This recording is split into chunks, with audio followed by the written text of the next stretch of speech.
Hi friends. இந்த காலத்துல நிறைய பேரு பொருட்களை நேசிக்கிறோம், மக்களை யூஸ் பண்ணிக்கிறோம் இல்லையா? இதுக்கு என்ன காரணம் அப்படின்னு இந்த வீடியோல பார்க்கலாம் வாங்க. Hi, I am doctor Sridevi, a family dynamic coach. நமக்கு எல்லாருக்குமே மனம் அண்ட் புத்தி, அதாவது மனம், புத்தி, சித்தி அப்படிங்கிறது வந்து 3 இருக்கு. அது ஆன்மீகம், நம்ம அங்க போக வேண்டாம். சிம்பிளா பார்க்கலாம். Mind and intelligence. இந்த மனமும் அறிவும் இதுல எது சொல்றது அதிக நேரம் நம்ம கேட்கிறோம் அப்படிங்கிறதுல தாங்க இது டிஃபர் ஆகுது.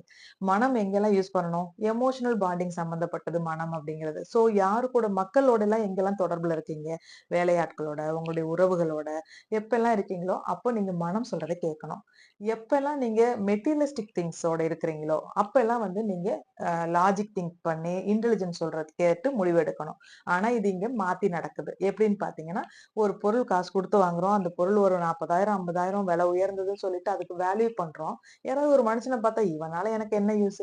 இவன்ட்ட பேசுறதுனால எனக்கு என்ன யூஸ்?" அப்படின்னு உங்க லாஜிக் சொல்லுது இல்லையா? உங்களுடைய அறிவு சொல்லி, அந்த அறிவு சொல்றத கேட்டு, அந்த மக்களோட தொடர்ப நம்ம துண்டிச்சிடுறோம், அல்லது கட் பண்ணிடுறோம், அல்லது விலகி நிக்கிறோம். சோ மனம் சொல்றத கேட்க வேண்டிய இடங்கள்ல, அறிவு சொல்றத கேட்கிறோம்.